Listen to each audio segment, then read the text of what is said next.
Thank you. Good evening. And we'll start with the superintendent's report. Good evening, everyone. Thank you very much for coming.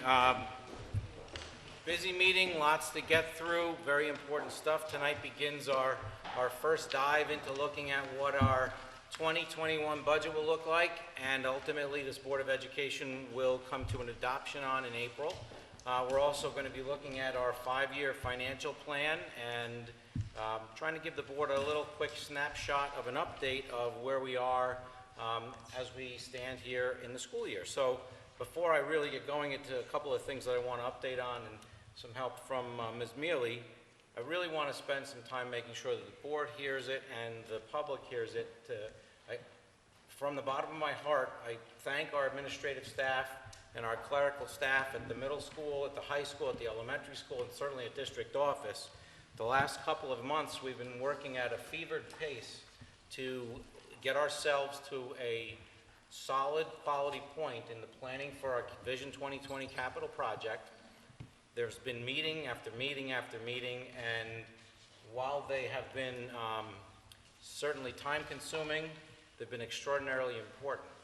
And getting us to the point where we are very close to getting state ed approval for our project, and then the next step very quickly, hopefully in the early to mid part of March, this group spending time looking at and approving bids so that we can get our bids awarded and then get those contracts prepared and finalized so that our contractors can begin work in the April, May, and June timeframe. Yes, it's been a fevered pitch, and I do truly appreciate all of the work that everyone's been putting in as far as time, sweat equity, and all of that, because it's been quite a pace, and thank you. You're doing wonderful work, and we wouldn't be where we are. Plus, you're running your programs in your buildings. So I appreciate it, I acknowledge it, and I would just say thank you.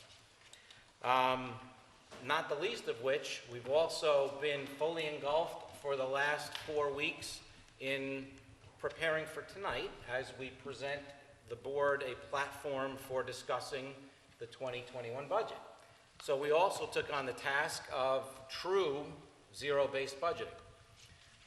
So Sue Smith, the rest of the admin team, at the leadership of Rose Mealy, has ripped apart the budget down to zero and literally built that budget up for us to have a discussion beginning tonight on what we will propose as the 2021 budget from zero up to where we are.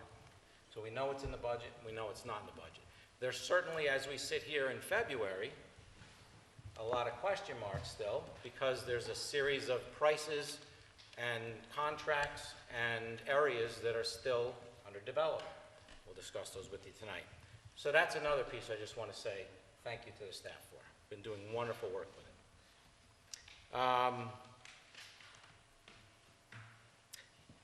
Tonight also the Board of Education is considering a memorandum of agreement that we have with the Teachers Association for adding some student clubs onto our repertoire of clubs up at the high school and at the middle school. An important piece, and I'm sure a discussion will be had tonight on that. I also want to let the board and the public know that I've begun my annual informational meetings with our local elected officials and anybody else that'll hear me. So I've already met with Senator Skoufis and talking about 3 main issues that are affecting Marlboro.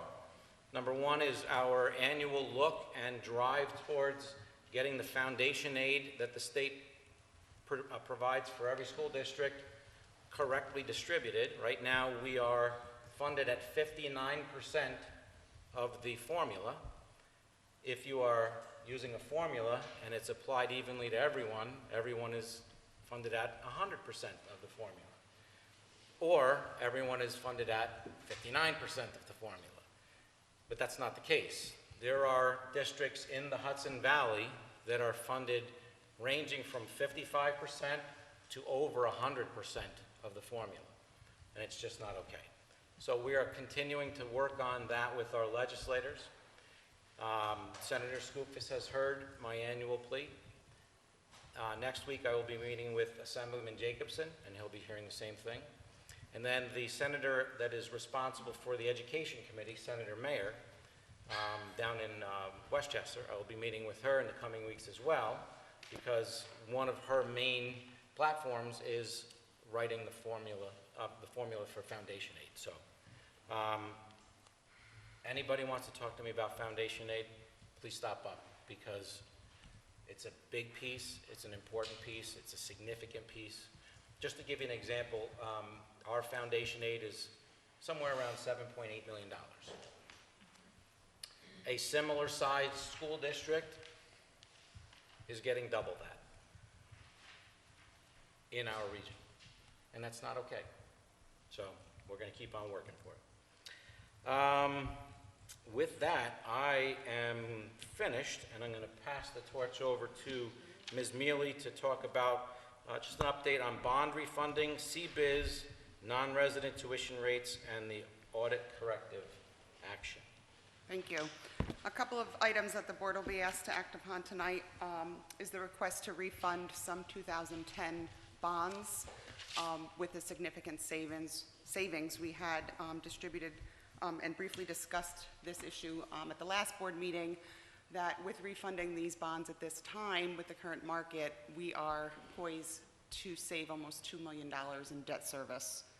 So that is one thing we're asking you to act upon tonight. Just a little clarification on the CBIZ contract. That is the contract that we use for inventory of our assets, and that is connected to the audit report. So that's something that we need to have within the district. The tuition rates, they're set by New York State, and we just have to every year acknowledge our anticipated rate, and then the following year the actual rate that is set by the state, and you have those numbers in front of you as well.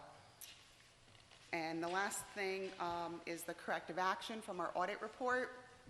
In the letters you will see the items that we had to address based on our last audit, and we have been in progress of doing all those corrective action items to date. Thank you. That's fine. Okay, for the Ulster BOCES report, the meeting was last Thursday night. The superintendent and I both attended. Every January, the Ulster school boards get together and invite in all of the legislators that represent Ulster County. Assemblyman Jacobson was there, a representative from Senator Skoufis's offices was there, and a lot of the others that cover the county. They basically were giving their take on where this year's budget's going to go with education. You know, the governor's put his proposal out, but it's really the floor, not the ceiling. There'll be a lot of back and forth between now and hopefully they'll have the budget by April 1st to make our jobs a little bit easier. If they could do something for us to make it easier, it would be nice. But there really wasn't anything earth-shattering that came out of it. You know, it's way too early in the game.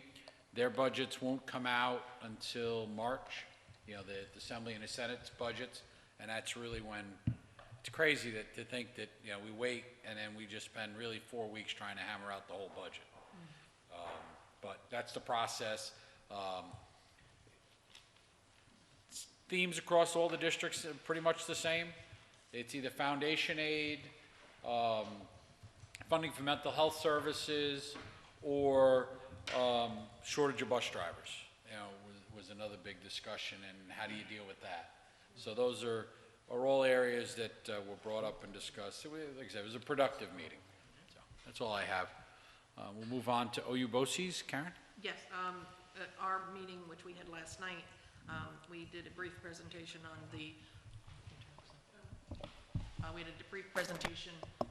the agenda for the conference of what's going to happen with political action. Again, same foundation aid and the monies for foundation aid and for our mental health, dealing with mental health in the schools. We also had a 2-hour presentation on data privacy, and 2 hours. So just to give you, I'm going to recap very briefly, but it was very enlightening. The person that did the training was Mrs. Shaw. She's an attorney for a senior partner and an attorney in a law firm for school districts. She did a wonderful job. She's on the CPO's board of advisors for what's to happen in the state with that data privacy law.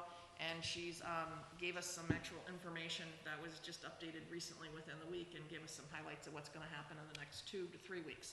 So just to overview real quickly, she needs to express that districts need to make sure that they have a cybersecurity insurance policy. Districts need to approve an app and a online site approval process for how teachers can use different online sites, especially if they're free, so that districts can approve it and they know what's approved, what's not approved, and it needs to be a clear process, an easy process that teachers can follow. Teachers using the apps and approving it themselves are basically acting as parental consent, doing that during the school day, and it is legal for them to do that. And even if we do get parent approval at this point, it doesn't matter because you can't give away your right of protection. So we really need to have that process in place. Districts need to do constant training with all regards to phishing scams. She couldn't stress that enough, to find who the people are in the district that are letting things in, because basically Orange County has been targeted really hard. I think there's only a handful of districts that have not been hit in the last 2 years. And she was saying that we really need to make sure that people know how these scammers are coming in, because they're always coming in the same way and what links not to hit. The SED position of Chief Privacy Officer, as you'll hear me say, CPO, they made that position up in state ed, and they have their own data privacy advocacy committee that they meet, and this attorney is on that. It's made up of school representatives, attorneys, parents, so it's got a whole representative of people on it that are protecting the kids' privacy, which is nice to hear. Basically, the law is a revision of the 121 Commissioners Ed Law combined with the Ed Law of 2D.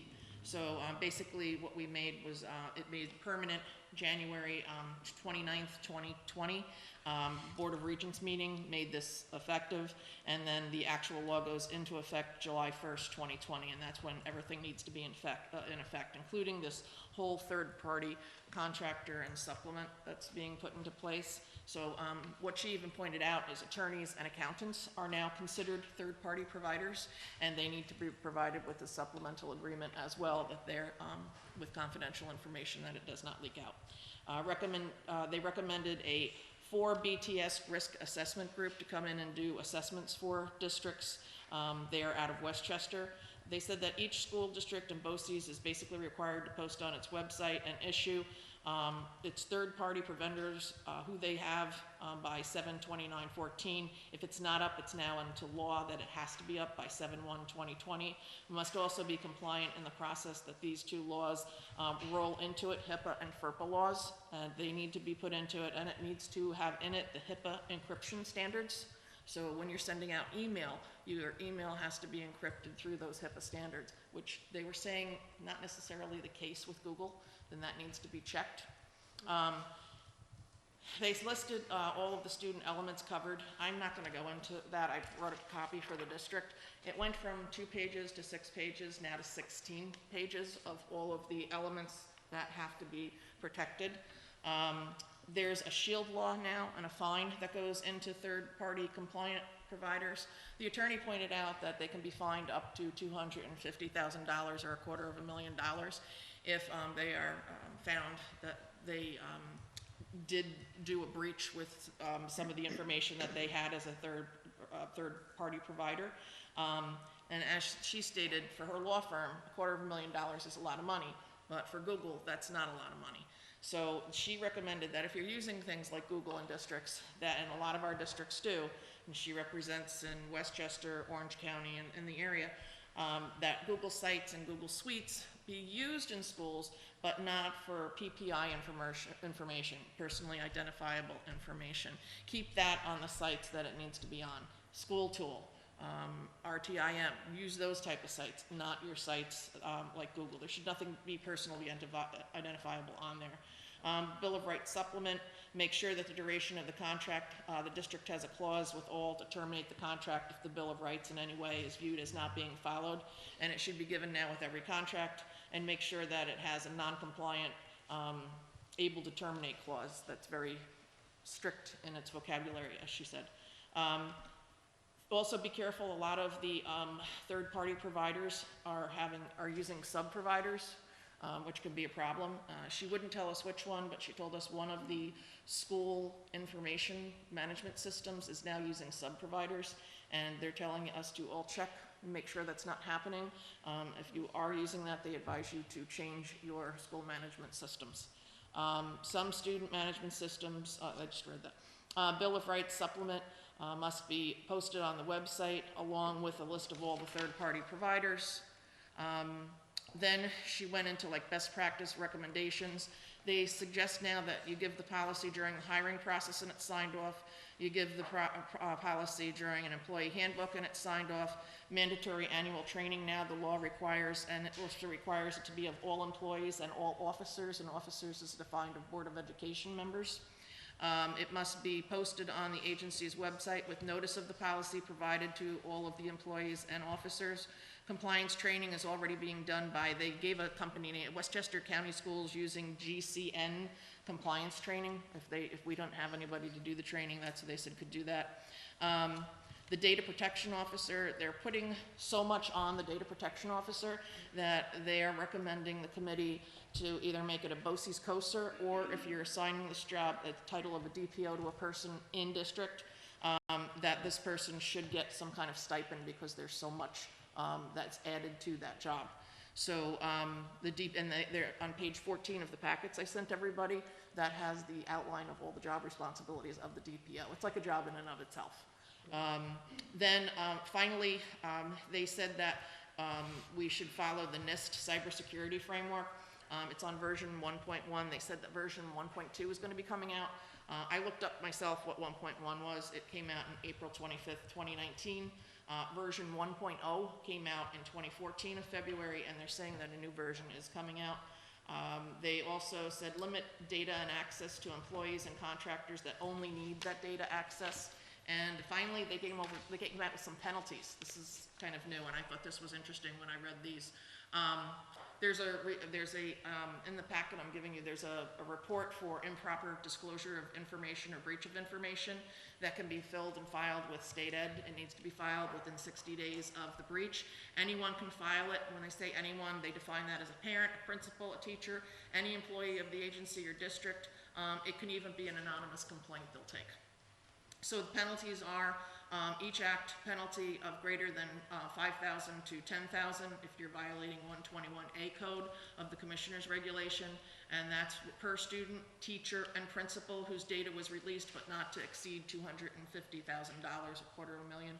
If you violated the Ed Law 2D, you get a civil penalty up to $1,000 for first violation, $5,000 for second violation of the same data, $10,000 for any subsequent violation involving the same data. And then the CPO can actually put even more onto this now. This just came out. This is new. Basically, they can preclude the violator from accessing PPI, personally identifiable information, for the effective education agency for a fixed period up to 5 years. They can also put that TPI to be precluded for a second offense to accessing PPI information from any educational agency in the state for a fixed period of up to 5 years.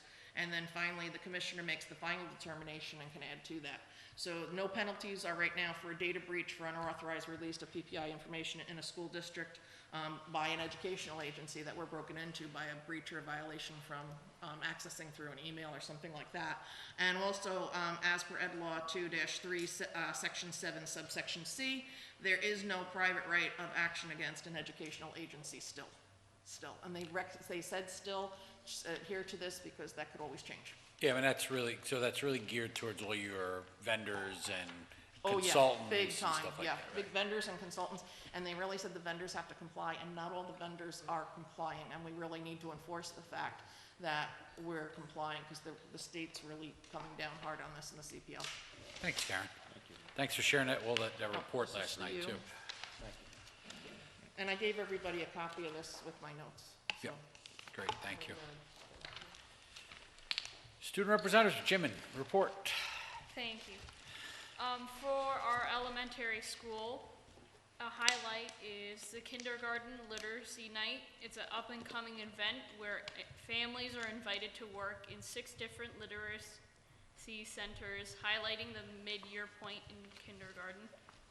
We have the Tail Waggin' Tutors reading program, where our students are enjoying reading with Tilly, the therapy dog, in our school's media center.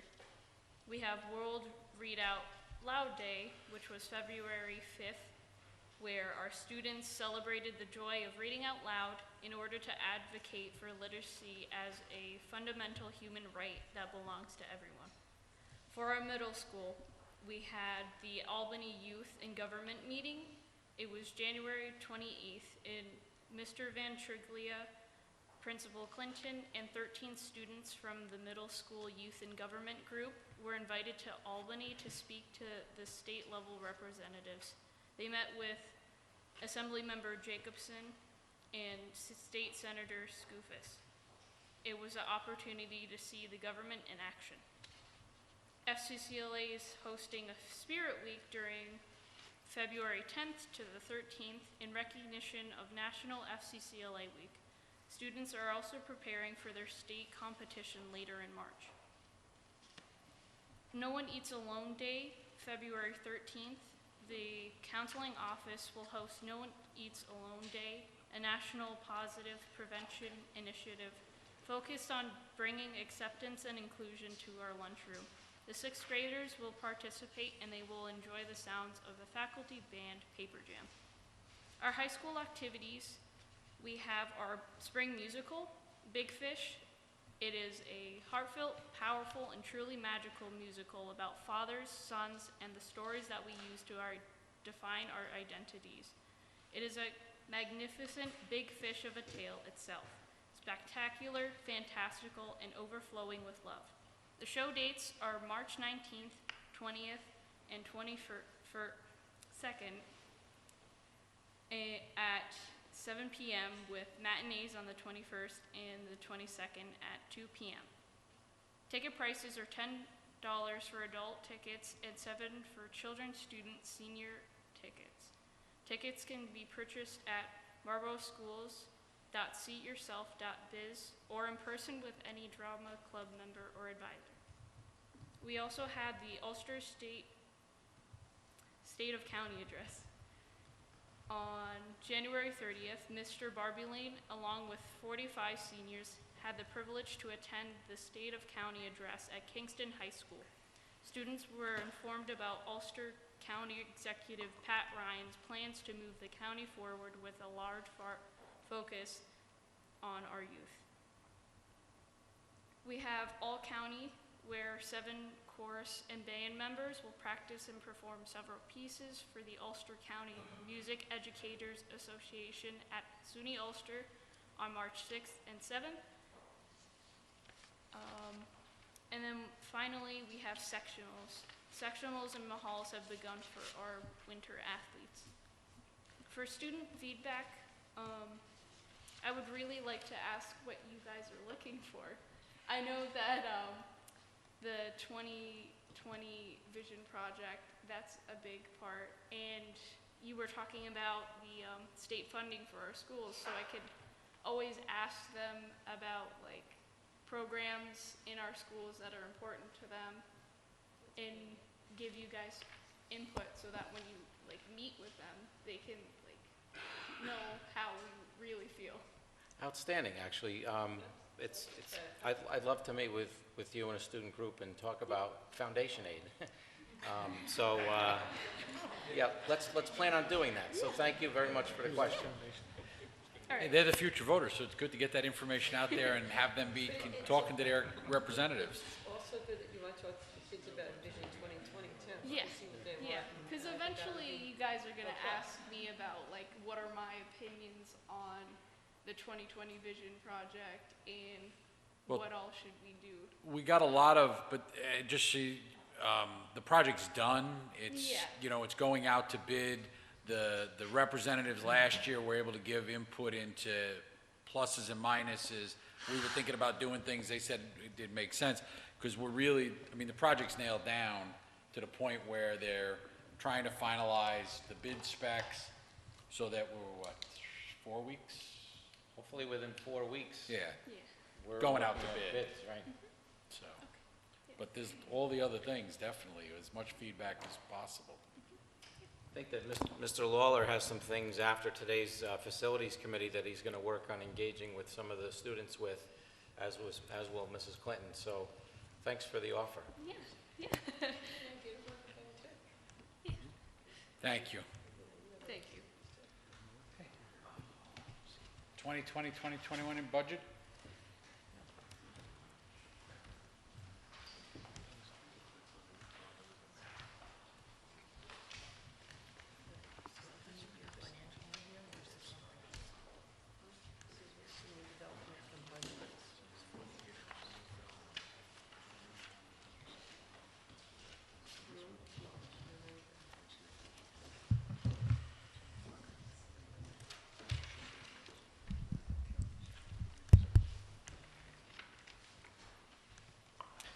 Okay, good evening again. Thank you very much for coming. So just to start as a foundational snapshot, we just wanted to give a perspective of where we are with our budget development, but also with the school year, because really the budget certainly sets our spending levels for next year, but we're approaching it as also a spending plan.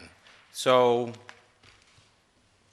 tonight, you're going to hear some information, a little bit about some updates regarding Vision 2020, a little bit of updating about where we are with budget development, and a little bit of updating about what our future financial position looks like. So starting our presentation is our Assistant Superintendent, Rose Mealy. So before I go into the updates on Vision 2020, I just want to jump on the superintendent's comments, thanking the business office and all the administrators for their support in this endeavor. We were charged with taking a deep dive into our budget, and it really has been all hands on deck from everybody in the business office as well as the principals. So I really appreciate, as well as the superintendent. So as recently as half an hour ago, we were working on Vision 2020. CS Arch is spearheading the approval process with the state. It's in the hands of a third-party reviewer, so we are anxiously awaiting approval so that we can go out to bid. While that is happening, we are doing a lot of construction planning and phasing meetings, both with CS Arch and Jacobs, our construction manager, and the building principals. The building principals have started to meet with their staff to talk about relocation of spaces and how to create new instructional plans, because there will be times when their traditional classroom is no longer available. So in the next few months, we will really be nailing those things down, because as anyone in construction knows, every day is going to be a new day, and the space you think you're going to have, you might not have it. So both the high school and the middle school have really started to do that instructional planning. Where am I going to go when I don't have a space? And what if that plan doesn't work out? So I really appreciate the principal's support in that. As far as financial preparations, the business office has been working hand in hand with capital markets. There are advisors to be ready to go out to bond when we need to. We are also working in-house to make sure that our capital reserves are spent appropriately and that we are ready to move forward when we get the go-ahead from the state. So our challenge and our charge from the superintendent was to look at our budget and come forth with our initial budget proposal of a 0% increase. So last year's budget was just over $58 million, and we are poised to come in at that number again for next year. Some of the budget and planning considerations that, we discussed these a lot. This year we went to zero-based budget rather than rolling over the budget, and that was really looking at every line item. What have we been spending? Where is it going? Is the money in the right spot? And it gave the opportunity for not only central office administrators to look at their budgets, but also building levels to really look at where the money's going and how can we budget more prudently. We will continue to work on that until we come up with a final budget.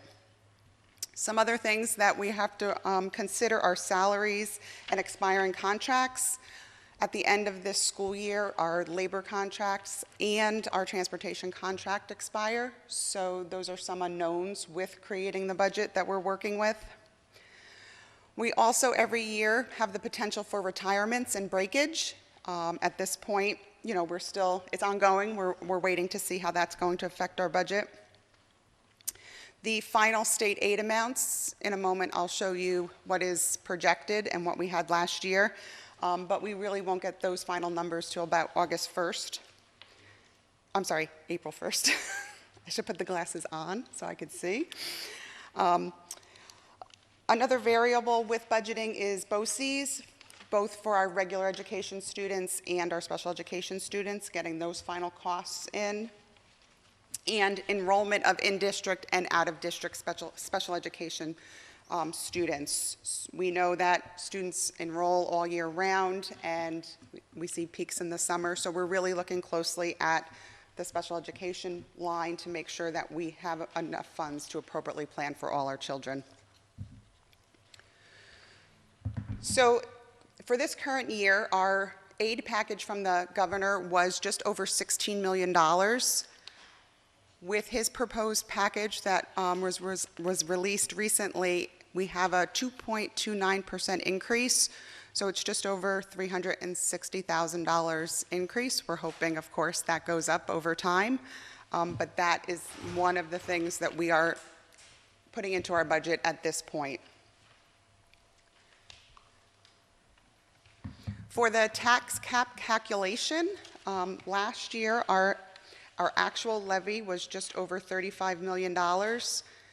With the current tax cap calculation, we are looking at a 1.22% increase to bring us to $36 million, just over $36 million. Again, that tax cap calculation is due to the first time March 1st to the state. So some items that we want to bring to the board at our February 20th meeting for discussion would be assuming the current athletic trainer into including her as a Marlboro employee instead of contracting out. Also, student clubs, giving students more opportunities after school, as well as summer programs specifically at the high school for credit recovery. Another topic for discussion will be ongoing special education needs. We are monitoring them closely, and Ms. Febby is giving us updates almost daily. So that is something we would want to discuss with the board and get their direction on. And as well as kindergarten teaching assistants, that was a request from a board member that we discuss in this budget process. So at this point, we're going to move on to our 5-year outlook, and Mr. Brooks and I are going to, the numbers are a little small, so I need my glasses for this one. We made some assumptions with doing this outlook, and one of the assumptions we made was, in past, we have spent about 92% of our budget. We wanted to kind of increase that to 93.5%. So that was one of the assumptions we made with creating this chart, as well as a 1% growth in state aid and keeping the levy at a 2% cap. So if you see for this upcoming school year, we're trying to come in at a 0% increase, which would bring our budget to $58,363,000, which is what it was this year. If you can see better than me as you read down the line, our anticipated expenditures are just over $54 million, and our total revenues are slightly higher than that. Our appropriated fund balance, our hope would be the $33 million, just over $3.5 million, and our projected surplus would be the $287,000. And I know Mr. Brooks is chomping at the bit to jump in. Just want to comment on a couple of things. So one of the difficulties with projections is is coming up with some kind of a consistent approach to looking towards the out years. So it's relatively easy for us to project into the next year. So the driving piece that the three of us used as we developed it, Sue, myself, and Rose, was looking at that appropriated fund balance. And I know that there's a couple of board members that have been questioning that in the past. For example, the current year that we're in, we've used to balance the budget $4.6 million from the previous year. It's appropriated fund balance. It's too much. It's too high. So one of the charges that we have for ourselves is to look at year-to-year work. So each year we're going to have to do this. Can we keep our appropriated fund balance in the mid $3 million range? And really looking at that level for this size budget, consulting with our auditors and our financial gurus, that's the right number for our district, having an appropriated fund balance in the mid-3 range. That is the fund in your budget in case there's something catastrophic that occurs. You have that money that shouldn't be spent unless it's an extreme need. So, planning well, you usually don't have those. But in case there is, that money's there. So as you start getting up to $4.6 million, it's too much money. So we approached this as shrinking that. The way to start is our total budget requested would be the same zero rollover as current year.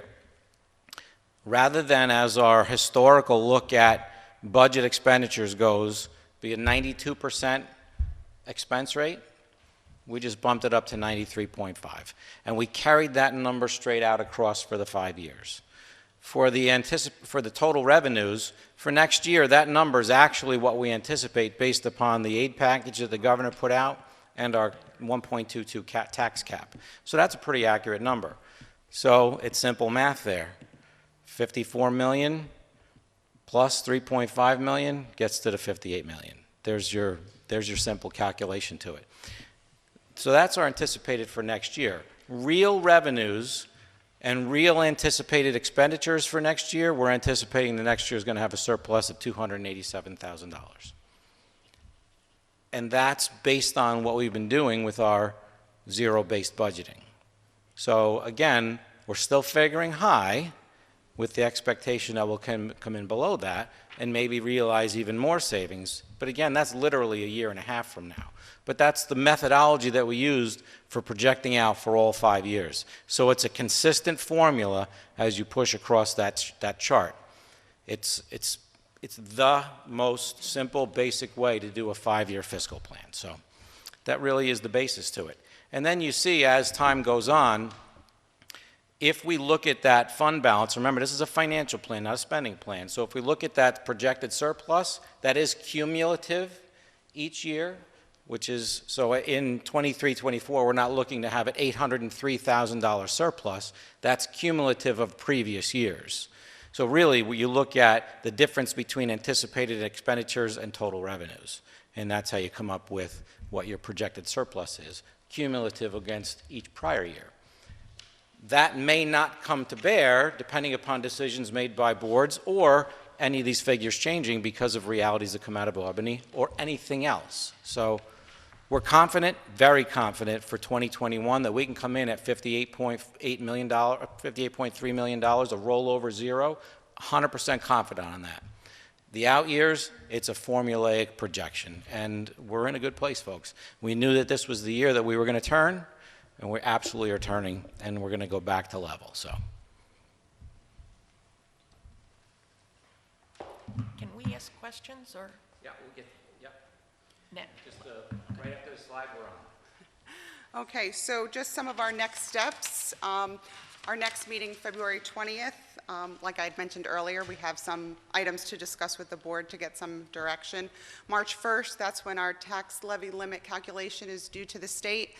April 16th is our BOCES budget vote, as well as the date that we have to adopt our 2021 budget. So we have some time to have those discussions and refine our numbers.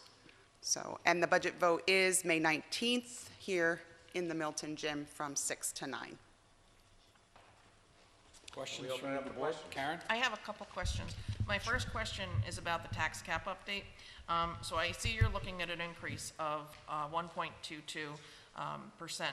And when I look at this, the first question that comes to my mind for our taxpayers is, what are you predicting the increase to be per $100,000 Let me- for the 2021 school Okay, year? so just so For- everybody knows, that's not, we got to remember, and I noticed your first year going through this.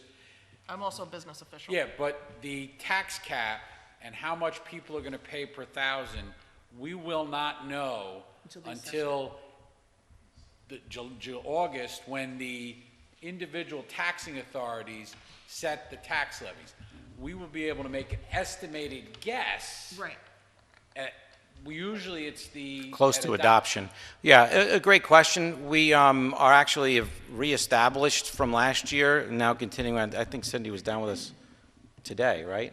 The tax assessor from, the relationships with the tax assessors in our municipalities is growing, and our approach, as you know from last year, one of the corrective action pieces that we need to take was how we approach the calculation of our assessments and our tax rates. We will be well ahead of that curve this time because of what these folks are doing. I keep pointing because there's two of our business office folks over here. Oh, where's and Jackie's over there too. Oh, fantastic, thank you. We will absolutely be able to predict based on what information we have when we get into April. That's when we'll be more in tune with really what the taxable assessed values are for all the municipalities to be able to calculate that. My other is really But this, just so you're aware too, this is formulaic. So that is the maximum allowable levy increase for the levy based on the formula. So- I'm just concerned because a lot of our residents in the county are living paycheck to paycheck, and the taxes, they're having a really hard time. I can't tell you how many people are telling me they're having a hard time making their taxes right Yeah. now. Yeah. So, and they have a hard time in September. If you have an escrow account, great, but it's really hitting hard the retirees, and it's really hitting hard the people that have their mortgage paid off and have to come up with over Yeah. $1,000 a month. And I'm Understand. hearing this on a regular basis. So if the sooner the better that we know per $100,000, I think it'll make people a little bit more comfortable with the budget. Understand. My other question that I have is when we look at the five-year outlook, I went on some of the state websites and looked at some of the other budgets, and districts our size tend to have about 2 million. You don't feel that 3 to 4 million is a lot for our district, for residents to carry as a extra cash in the Great, pocketbook? great question. When we looked at, in speaking with our auditor especially, what's the right level, he was most comfortable in the 3 range. It's certainly a function that the board can have discussion and provide direction on. This is something we also discussed last night with the the Finance Committee. So it's absolutely a proper topic as part of the broader dialogue of what's the right level. I just believe that the 4.6 was not the right level, No, it's which too is high. why we're taking steps to reduce that. And Ray Pruser was comfortable with this level of change in 1 year.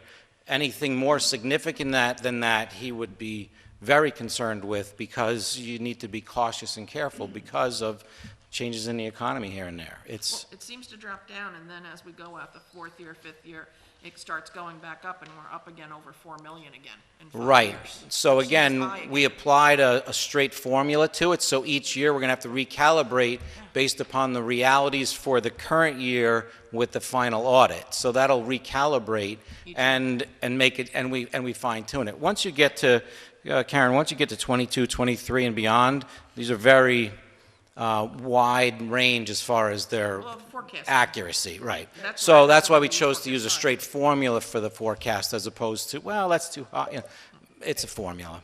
Because every year you've gone up $1 million also on the budget, I've noticed. Right, so the years 21 and on, we used 1.75 as a multiplier for each of those years, again, purely as a calculator. It's an estimate, it's not an absolute that that's what we're doing. It's an estimator as you go out, so. It's a lot, in this community, like Karen said, we have people that aren't making the $100,000 mark. Quite a few families do not make $100,000. And again, we need to be considerate of them, and Yeah. how are they paying their bills, and how are they getting along? and also keep our students in mind and what education are we giving them. But we used to have a saying, do more for less. So we need to spend less and give more to our children, and maybe put it more that way. Okay. But I know we also have we had started another, not a fund balance, a building aid, a building, The repair reserve? thank you. The repair reserve? Right. Yeah. How much money have we put in that? Great question. Last year, the board established the repair reserve. Our intention is in the 2021 budget, because you have to put a budget line in for it to fund it. We have a fund right now that exists, and I affectionately call it the power plant fund, but is there a real name for it, or where the money lies? Okay, it's a Dynergy fund, so it's residing out in a Dynergy fund. We need to move that money through this budget process into the repair reserve. It's to the tune of 511, I believe, something like that, $511,000. It should be more than that, because when I was on the board, before I left the board, that was voted in. And the money that, at the end of the school year that was left in the budget was supposed to go into that. Different fund. Yeah, I think that's We have $1.5 different, million in our capital Right. construction. That's a different fund than the repair fund that was Yes. created. The 10-year capital construction only has $1.5 million in it. And that's what we're currently using to pay CS Arch, because that's been approved by the voters. Right. So we don't have to bond for the beginning cost of the capital Okay, construction. so that's where you took the money out. So the voters approved a spending approach Yeah. for Vision 2020. $3 million out of our bank accounts is applied towards the funding of Vision 2020, which we're doing. So that's out of our local bank accounts, basically out of capital funds. We're going to be transferring $1.5 million out of a capital reserve, which we have right now, into the capital fund, so we have the full $3 million, and that's prepaying some of our bills. I was underneath the impression when you gave that to the taxpayer that you already had the $3 million. We do. We just have to move it. It's in two You'll, different- you'll, it's in you'll two have to different move $1.5 million by an action. We can't just transfer the money from a reserve into a fund. Actually, we're going to speak to it. At the next meeting, we're hoping to move that money as a board action, so, I'm going back to the projected increase. yes. Is there any way when you do the projected increase in April per 100,000, if you could do it for the town of Newburgh, if you could do it for Typically we Marlborough, do, if you yeah. could do for Milton on 100,000 dollars each, this way it'll give us, because they have different rates that Yep. they tend to Yep. get, and it'll give an idea of the taxpayers too, what they're gonna get an increase Sure. and what they're gonna get hit with per 100,000, because they can figure it out on their house, what it is worth Yeah, based on that. it's always based on, and the hard part is, now it's for all three districts, but it'll be based on true value of sale, Right. because, whether you're at 95, well, I think us and Plattekill are at 95 and 95, town of Newburgh's at 40, 30, something. Right, I Yeah, think but they're in the I have to tell you, 30s. the But yes, we will do that, I- Karen. I have to tell you, 'cause I'm on the town of Newburgh side. So am I. I've gotten hit very hard Yeah.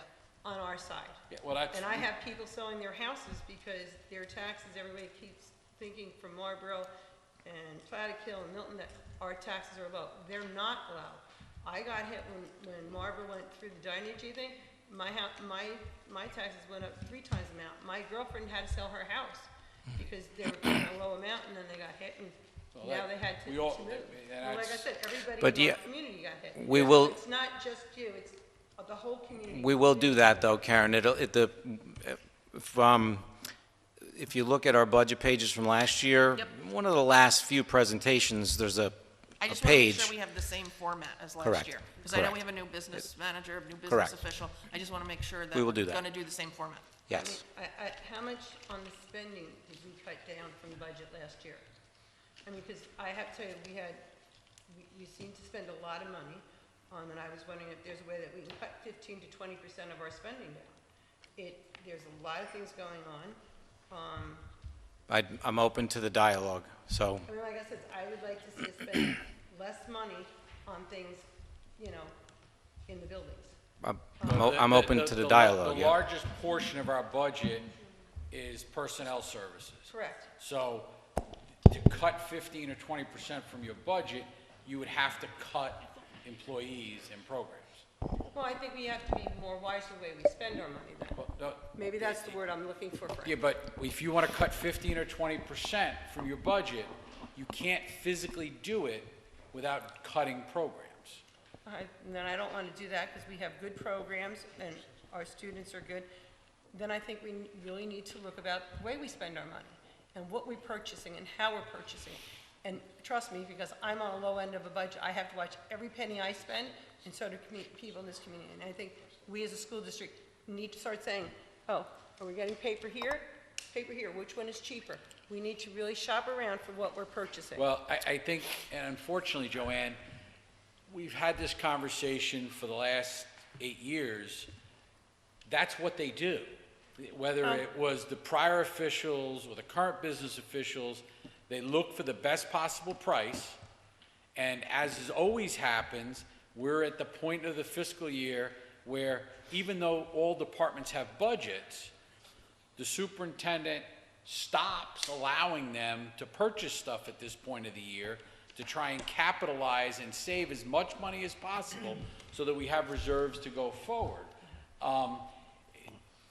Broad statements that we just spend and we don't get the best price are derogatory to our employees.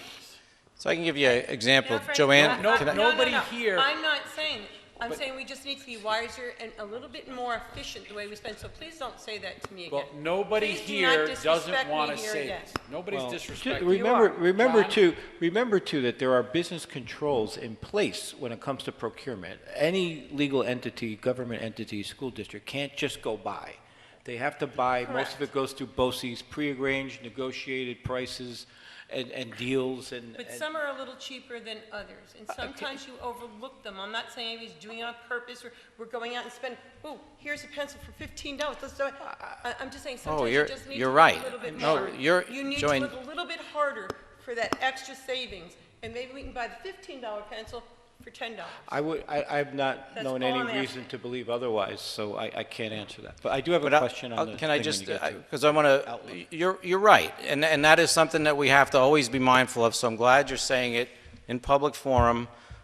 2 of our administrators are here from the building level. We've got our central office staff here. These are the people that have the fiscal controls, and they have the responsibility to do what you're saying. Certainly, you've had some questions, which I respect and understand, about some furniture purchases. There are some furniture purchases that we've made recently. We've actually paused for furniture purposes starting in December because of the questions that were raised, so we can look at our process and procedure for that, because we don't want to just willy-nilly buy furniture. Principals shared with me pictures of chairs that have been continuously repaired, and there's bolts and nuts on them, so if you have long hair, your hair's getting caught on those, there's problems, we need to do that. You asked about a desk that was purchased for the business office. There was a desk in the office that Rose moved into that was together with duct tape, and it was borrowed from the elementary school. So, yeah, we need to buy a desk for that office. So we're careful with it, and I want to make sure that I repeat and aim towards our people that do the purchasing, that we're purchasing wisely, because Joanne's right. We need to purchase wisely. But we do also still need to purchase. So that's why we have to make sure that we're careful here. So principals are looking at their 2021 budget in a very different way than they're looked at their 1920 budget, because it's less. And it's just hard. Joanne, hear those words. Because it's less. So they have to do more with less. Your words is what they're doing. Am I correct, Mr. Lawler? You have a budget that in the 2021 school year, supplies is less than 1920. Because we need to do more with less. Because we need to be respectful of where our budget limits are. So I hear you, I understand you, and we are following through on that. And I mean, we're here for the taxpayer too, and like I said, they're having a heavy burden Yeah. also, and it's, they live here, we live here, our children are growing here and flourishing here, so, you know, it's a hard call all the Yep. way around. And that's why we have a process here that we're going to be spending several meetings going through, fine-tooth combing all of these elements. But I am confident that we can open up next school year with a 0 increase in our budget. Well, we have people right now that are looking at the budget, and they're trying to decide how much the taxes are going to increase if they're selling and moving out of the area. So my question, I have one other question for you. Publications, when can they actually start looking for publications, people? I know there's 2 publications that have to come out before there's the actual detailed The budget budget has to be mailer, in each right. building, and when can they expect the publication to be at home? Yeah, I don't have the dates on hand. It's on the budget calendar, but there are They're there, okay. there are dates in law and regulation that we have to comply with. But we certainly encourage people to follow through here. We would anticipate that we'll be able to put a projection out by the time we get into April. Is the budget calendar up on chance on the website? Mr. Bakatsias is building the 2021 budget website, maybe as we speak, but it will be populated beginning tomorrow or Monday. So, So as I say, people are asking about You that. could, right. you could back So- into that date by looking at this Thank page. you. Yeah. April 16th, the board adopts the budget. March 1st, the tax limit calculation is due, so sometime between March and April is going to be Right. those, And those projections will be more accurate, and hopefully the Right. budget will be passed on April 1st. Actually, you could even narrow that window down if we do get a passed budget in the state.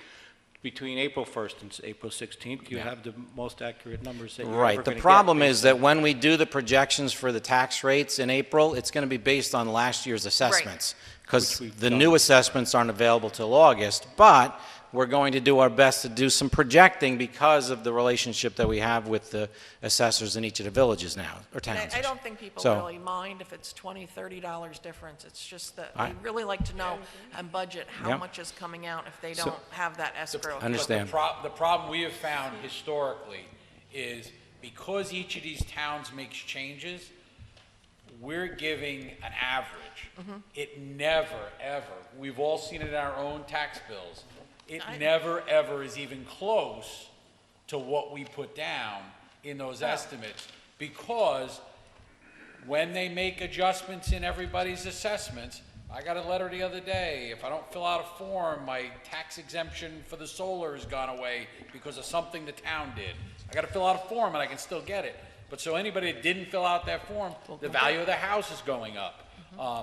You've got the whole protest period. So until they know what the total value of the town is, then it all gets redistributed again. Right. And that's unfortunate, that's the biggest gripe we get from everybody is, well, you give us a number, but it's never right. Last Well, year was- because the way the state has set this system up. Well, how many they've people have gotten a bill from their mortgage company stating that you have to pay this much more Oh, because yeah. of it? Oh, yeah, we all did last So we've all year. gotten I that was too. just going to say, last year was the biggest bump we've seen in a while because Yeah. of the reassessment that they did, and the 95% and the whole thing. 9% I saw, and Also, last year was the last year of the devaluing of Roaston as well. Roaston. So, I have a question, Mike, on the 5-year outlook, if you can flip to that screen. So you did zero-based budgeting for this year, which, by the way, I really applaud that. I've been really an advocate of that for years, really, to do exactly what you're doing this year. So I'm really encouraged in the fact that you're taking this approach and hopefully will carry to other years. But can you remind us, this year you did a 0% carryover and worked it from there. What did we do in prior years? Did we take the budget rollover and then go from there with a percentage uplift? Is that how we did it? it was a little more art than science. This takes a formulaic scientific approach, pure math. You know, when we would have this page right here, we would have had associated costs with. Oh, okay. Listen, there's another piece to this too. I've chunked this in this way for a reason, and we need to have good, strong debate about items, because certainly this list that I have on this page is not even close to the lists that came from our very talented, very forward-thinking, very kid-centered principals. But we can't move forward and be fiscally responsible with adding program in 2021 as my recommendation. I will always work at the board's direction, but I'm moving us into 2021, committing to a zero increase on the top line budget. I believe, based on our work, that I can include those 3 top bullets. It'll be somewhere around a total of $40,000 in my zero. The special education piece is money that we have in the budget already, more or less contingent expenses, in case stuff comes up. Megan is watching her projections very, very closely. There may be some discussions we have to have come this spring where we have a shortage of staff because of the way the IEPs shuffle out in our K-12 continuum. We have to watch that. That's something we'll know more as we progress, but I don't need to know that by the time we adopt the budget, because we have contingent money built in for special education increases. I just don't want to use that until it's proven to me, and Megan's starting to learn me, that we need to. That's not something we do until later. When we start getting down to any other programs, and I'm not picking on this one because I actually really believe in this one that Joanne has advocated for additional help at our youngest levels, but from a fiscal perspective, I will be on the same, I'll sit next to you, Joanne, if you want to talk about the philosophy of why we need teaching assistants at the youngest level, and I'd say go to first grade too. But from a fiscal, wait, I'm not done. From a fiscal perspective, as we're going into a construction project, as we're recirculating out through bonding, this is not the year to add on more on the list. There's at least multiple other positions that we could have a discussion. I'm up for the discussion so we can create a vision and a trajectory. I'm just going to advocate this year that this is a let's keep it to a rollover. So, Go ahead. can I go real quick? So I just got one question to build off what John said and what Frank was talking about. Personnel is the biggest part of the budget. Yes. And I love the idea of the zero, but the only thing I need reassurance in, with the contract negotiations coming up, how can you be confident it's going to be zero? Because that's the biggest part of our budget. It's over 30 million, right? We'll be spending a significant amount of time in private executive session discussing bargaining contracts. So that's a topic that is absolutely a subject of negotiation, so. Yeah, and John, along those lines, one of the things we've talked about in years past is in large municipalities, a lot of times what they do is they put money aside, they set a pattern, put money aside, and then they go through negotiations and they may have to adjust. We have always taken the approach here that, again, because we're only doing that 92 or now 93%, we've always had enough of a cushion in there to not telegraph what we want to be at in discussions with labor. And you have the ability, because our projections are conservative going out, showing high, that we'd be able to do that without any of those things, without having huge impacts to the budget. So, Mike, I still have a couple more questions, and Roseanne, on the 5-year outlook. So, as much as I like to see the 0% and a surplus, I ask myself, how did you get there? So I think I know the answer, but tell me if I'm right. So, combination of the fact that you recognize you really only spend 92% of the actual projected budget over a course of history. So you carried that plus a 1.5% increase on top of that to cover what is known as increases. So you're going to get some kind of cost increases, right? Combination of that and working with your building administrators and central office to look closely with the zero-based budgeting and either shed things you don't need or reduce growth where you not really seen, or whatever magic you did, maybe even cuts. That contributed to getting to the expenditure number where it is. So the 54,569 is a result of where we are in our projections. From Correct. the things I just Right. suggested? Correct. Okay. So then on top of that, we have a growth in the state revenue at this point, at the state aid. Right, so on the revenue number line, is the governor's number plus the 1.22% increase. which is typically the lower of the two, and the legislator gets to it, right? Typically? What's that? What, the legislator gets to their Well, number? the revenues is really it's multiple things, but it's primarily taxes and aid. Right. So the 54,857 is the governor's aid package plus the tax levy from the previous page. So we Okay, believe that right, that's the minimum. Now, this board makes a decision on what our actual tax cap will be. So you'll have to adopt our tax cap. Okay. And give us that perspective. So the maximum it can be is 1.22 right now. It may slightly tick up because, as Karen had pointed out in a previous communication, new legislation kicked in that takes capital expenses from BOCES, and that impacts the levy. We just don't have that number finalized yet, correct?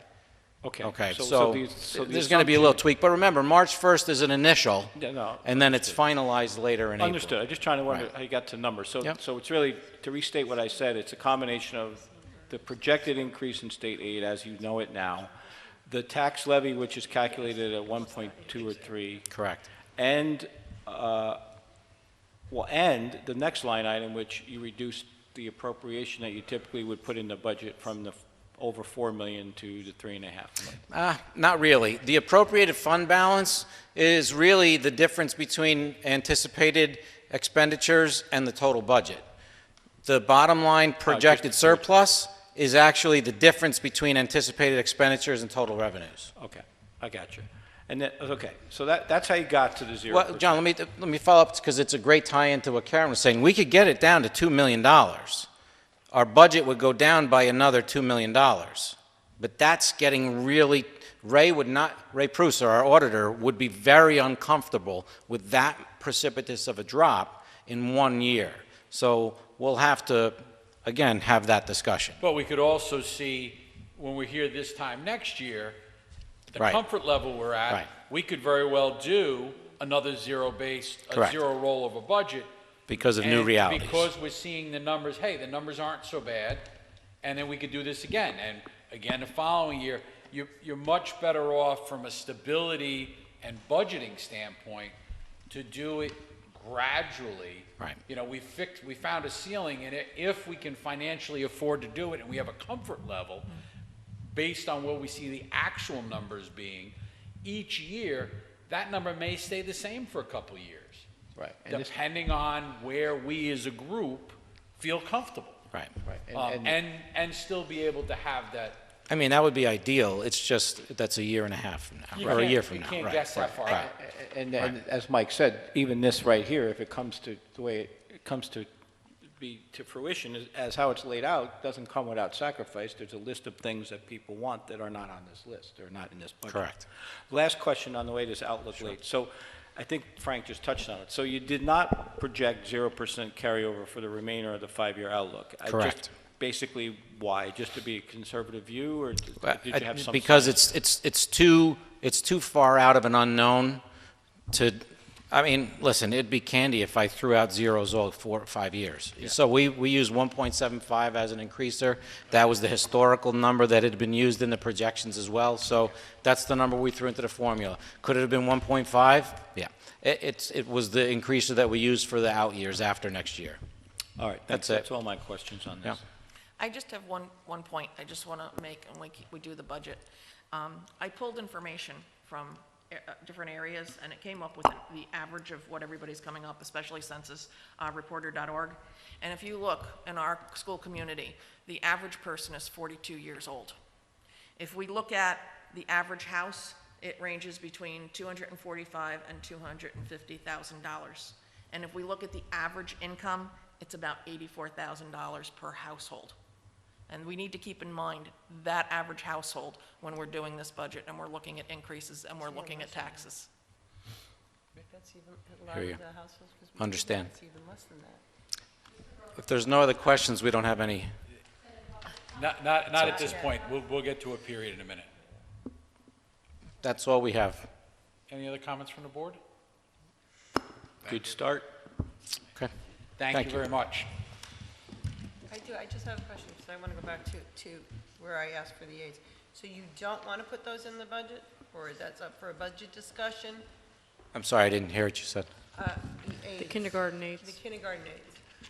It's on, this Is it page, added into this budget, or? this it's page, not? No, it's consideration. I haven't exposed that piece yet. We're going to do that on the 20th, but I guess I'm opening the No, curtain right now, but, we said on the Yeah. 20th. I can wait. Yeah, we'll but talk it's ready for about- the discussion. I- I don't believe that I can do a zero and include the kindergarten teaching assistants, if that's the top priority of the board.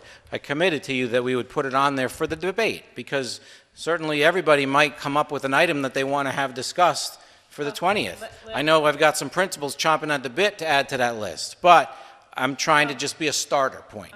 Well, like I says, last year, there were things added to a budget that other board members wanted. This is important. It's for a kindergarten class. Yep. Teachers Yeah. that are dealing But with we all 20, voted on 25, that. 50. It's part of the debate that the board ultimately I'll wait till chooses, the so. 20th.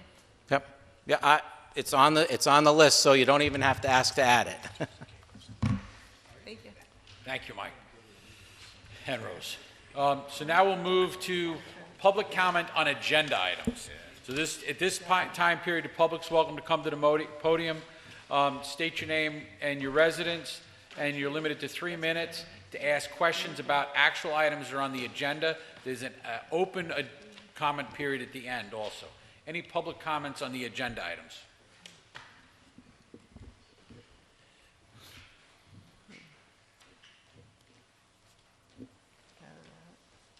Back into this. Hi, my name is Suzanne Molds. I apologize for interrupting before. It's my first Board of Education meeting.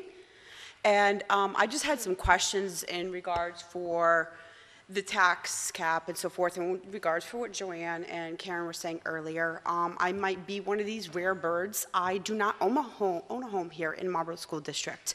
I rent.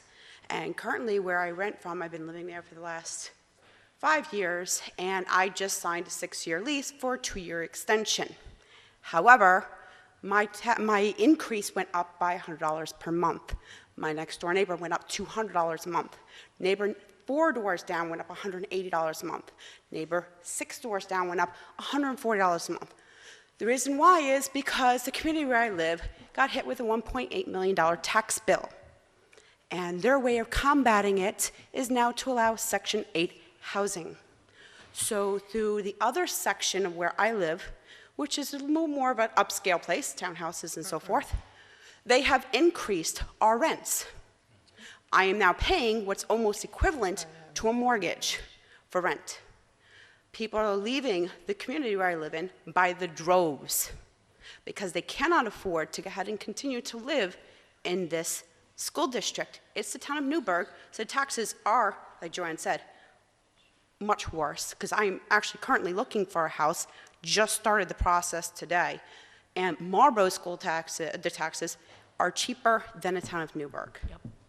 And what I don't understand is that, and again, forgive me because this is the first time I've been to a Board of Education meeting, okay, and I'm trying to understand this whole process, and I'm currently going to probably be putting my name in to run for the Board of Education, okay, is that what can also be done through the district to go ahead and try to take some of that burden, even just a little bit, like Joanne said, off of the taxpayers. People are literally leaving the district, even when they're renting. That's a big thing. They have at least 10 open units where I currently live that have been vacant for 4 months. That's a big deal. Can't afford it. Before, they had waiting lists, and you had to pay money to get on their waiting list. They have nobody on their waiting list because it's too much money even to rent, let alone own a home here. Okay, thank you. Thank you. Any other comments on the agenda items? Okay, we'll move to consent agenda.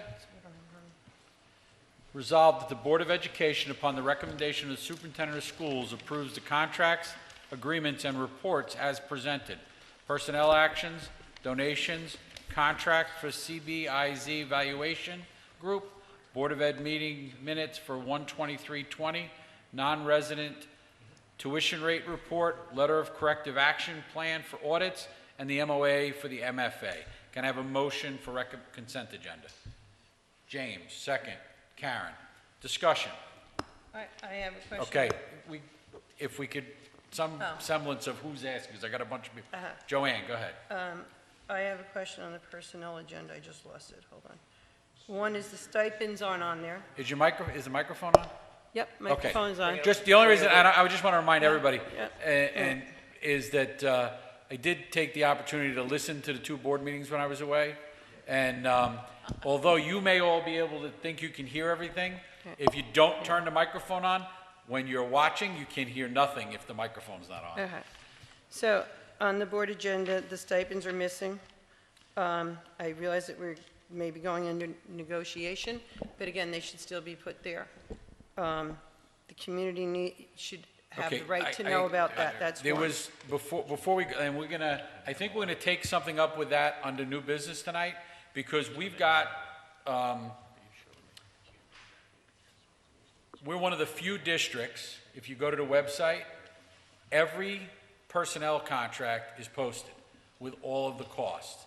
Our council is saying it really doesn't, it's not prudent that we shouldn't put any salaries on this agenda item because, for an example, we hire a teacher at step 2, bachelor's, whatever, and between when we hire them and when they start, they finish more degrees and turn in more paperwork. That's not, the number we approved is not really what they're getting paid, because they're getting paid as per the contract. If they earned more credits, they may be at master's 30 or master's when they were hired at BA 30. So we have to, what we pay is based on the contract, and the recommendation from council is we post no salaries on there. We list what we're hiring somebody at, obviously if something changes, what step we're hiring them at, Right. because that's important, and anybody, and it doesn't matter if we're looking at one of the administrators or your part-time employee, well, not the part-time employees, but, well, they're in there too, right? We set the hourly rate for that. Right. So what I'm going to propose is when we get to new business tonight, Joanne, we have an open discussion about how we want to deal with the agenda, because the one thing we all have to remember, nothing we ask for or would like to see is any of our personal opinions on what's going to thing. We as a group will have to discuss and vote on, and that's the direction that the employees have to follow. So I'm going to propose that we have a detailed discussion when we get to new business about what we want that to look like going forward. The contract does currently expire at the end of the year, and the business office felt that it wasn't prudent to publish a number that wasn't going to be, what we're appointing for is the fall sports. We have no idea what that number is going to be today, because we're appointing people for fall sports into a schedule that hasn't been established yet because we haven't negotiated a new contract.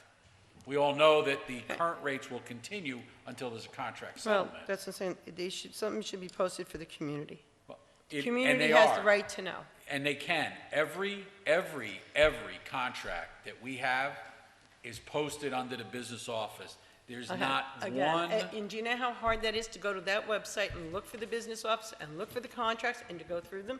No Again, more difficult, clicks. no It more is. difficult It's than not out going, there in the, but it's no not more there. difficult than going on to board docs and having to dig through to get to the actual, It's not, all you do is hit on personnel and it's, bam, it's right there. yeah, but you have to Right. go through all the same exact steps. I just so. went through the whole thing, the same thing I do every day, every But, week. Okay. but I So, think hey, more than Frank? that. All right, anyway, so Frank- my other Well, question is. hold on, John's got a question too. A couple.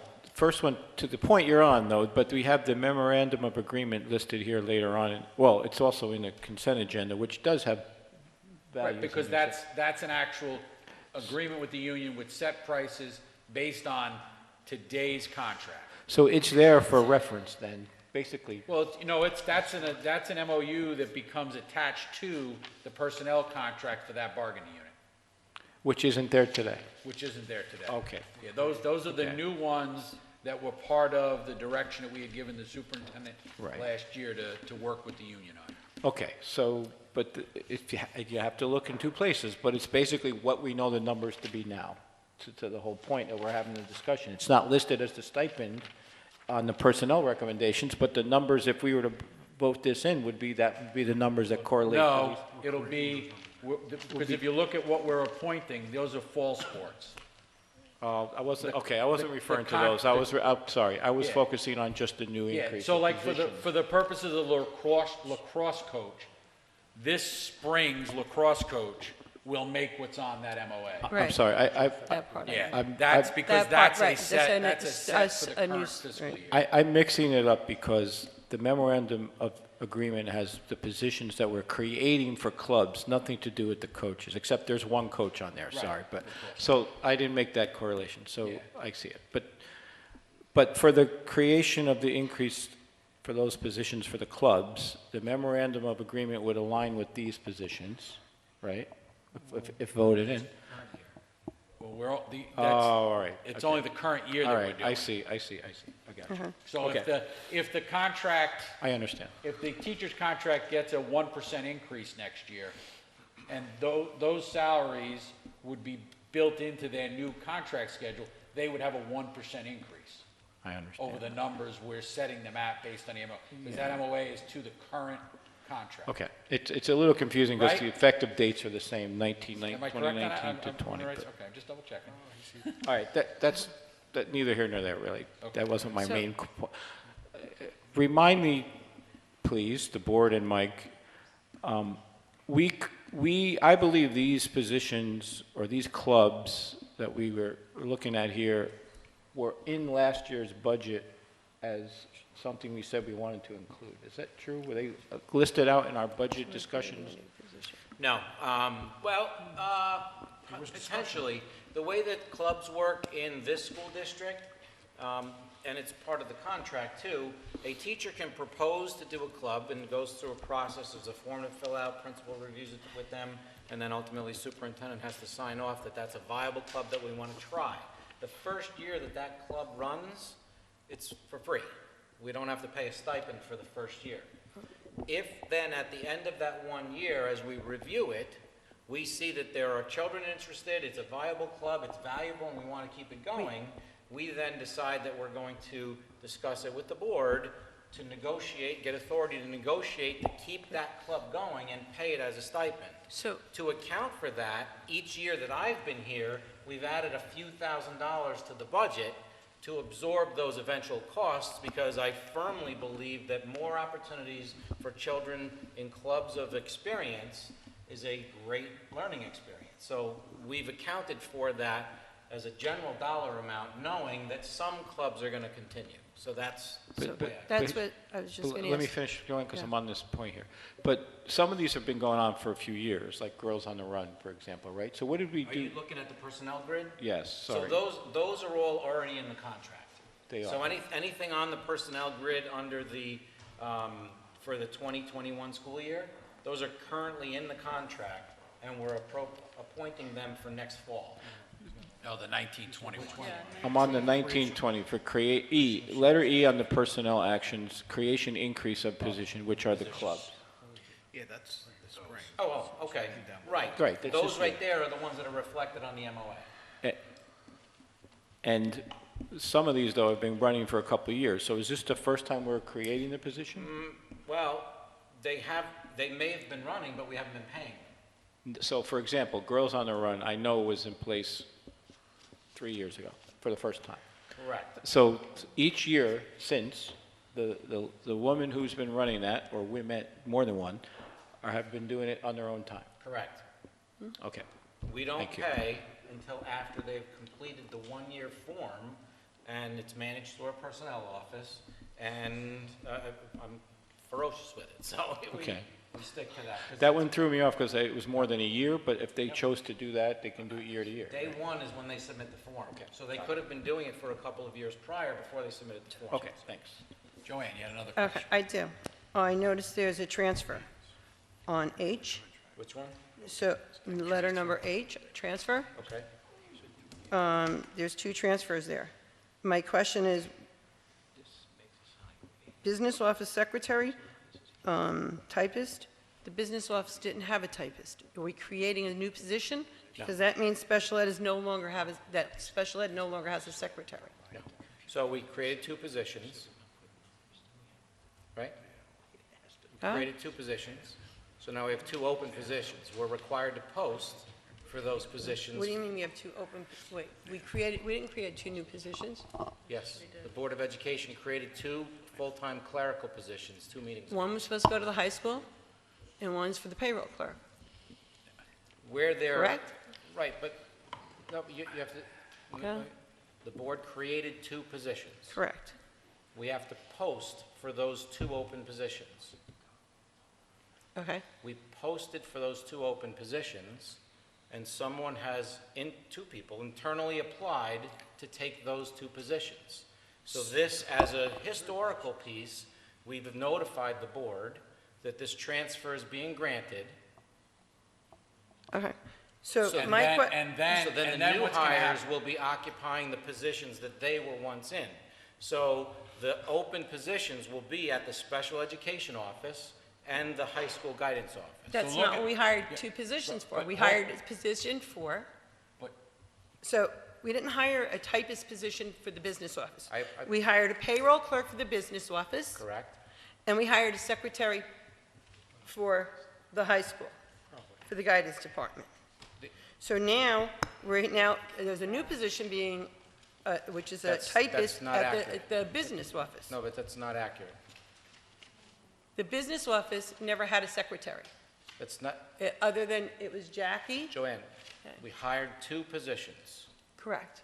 One of those positions was to replace the high school guidance Correct. for the purpose of, in this particular case, Michelle Landis, who's coming up to the district office to run payroll operations. Correct.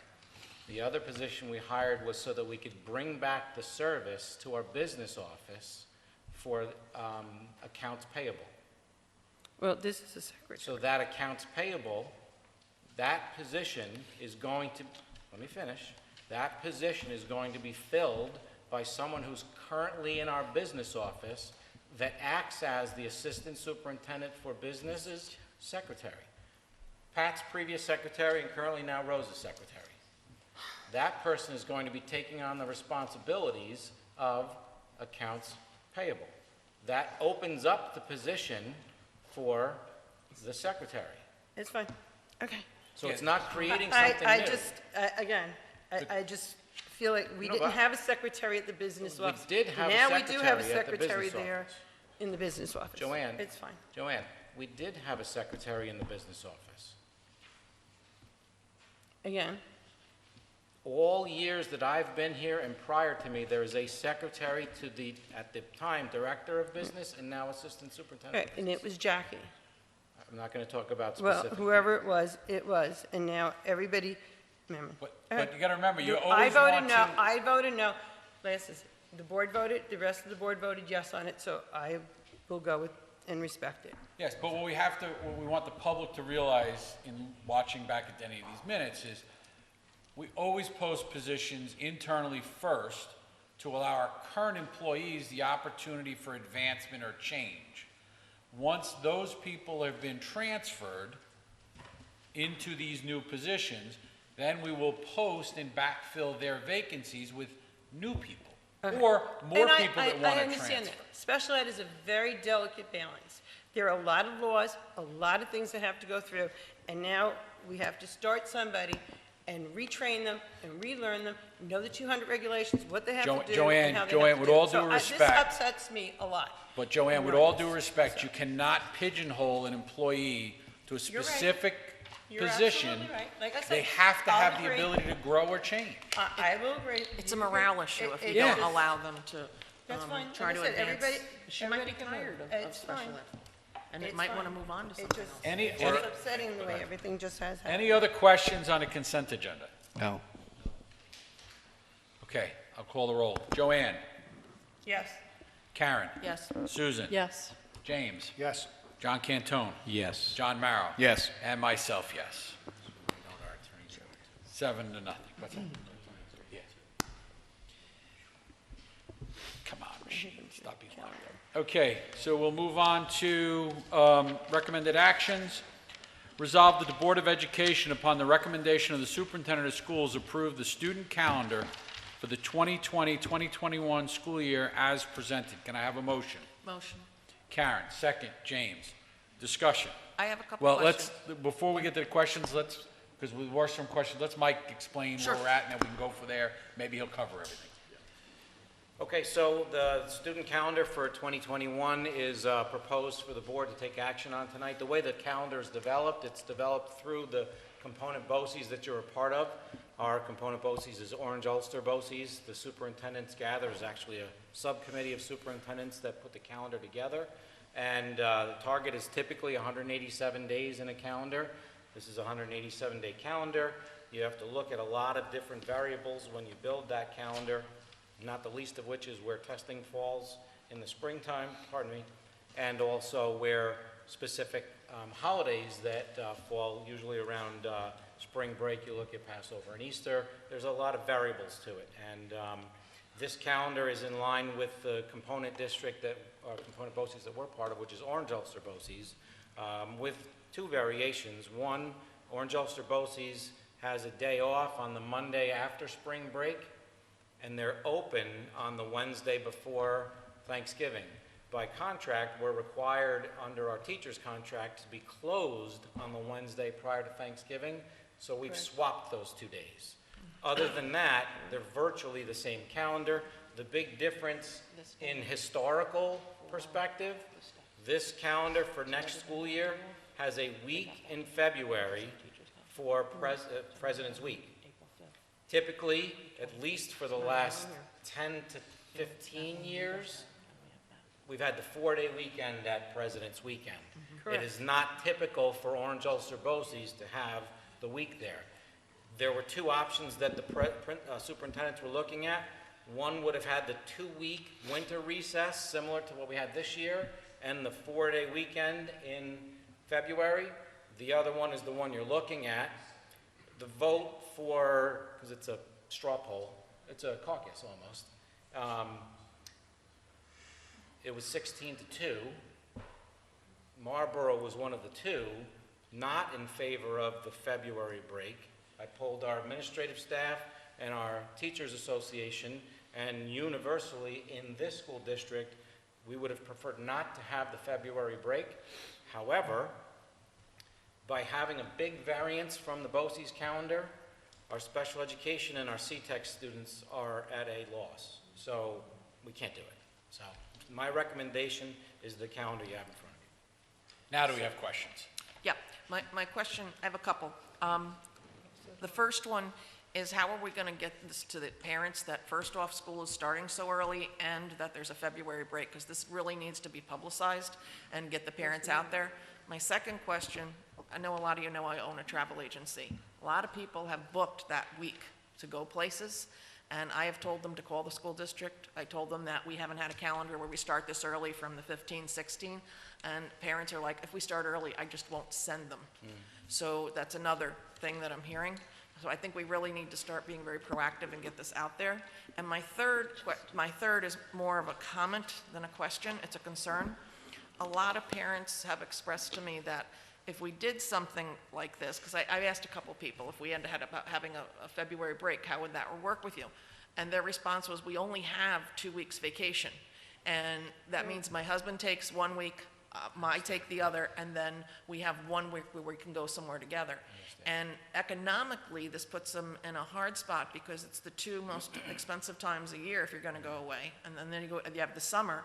And then if you have the February, how are we going to let the daycare places know that this is off and that there's places for these kids to go and they're not home alone that week? That's my big concern. Great And it questions. also costs- We will be if the board adopts tonight, this will be blasted out as many times as we can, starting tomorrow. So we'll send it out on our messages, we'll send it out on our connections, we'll post it, it will be widely broadcast. Later on in the spring, we have it's actually in your packet, the update on when the half-days and parent conferences are. So it'll be and very we send that proactive. out multiple times, too. So So- those days are actually not very hard, impossible to put on this chart because the squares are so small and there's so many Right. variants. This is also earlier than usual, too. Usually the calendars, I've seen them come out later. Yeah, the biggest problem we've always had with the calendar is when does OU BOCES do their adoptions? We can't do anything until they do theirs. And I get that for the special education kids and for the CNC. This is- How many? right. But what I see is it's actually the same amount of days, it's just broken up at different times. Right. Yeah. This year, we had 2 weeks in December, and however you cut it, you still have that same amount of time. So whether it's 2 weeks in December or a week in February, it's still the same amount of time that parents would have to be Yeah, dealing with right, that. last year was a fluke because we haven't had 2 weeks off every year.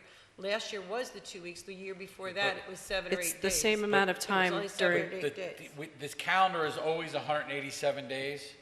Well, So the number of days off, you can pull every school calendar. The Right. distribution is it's still just- going to be the and same. And I get what Karen's saying too, because parents, in February, they have to take a week off. They only get 2 weeks. Some parents get 3 weeks.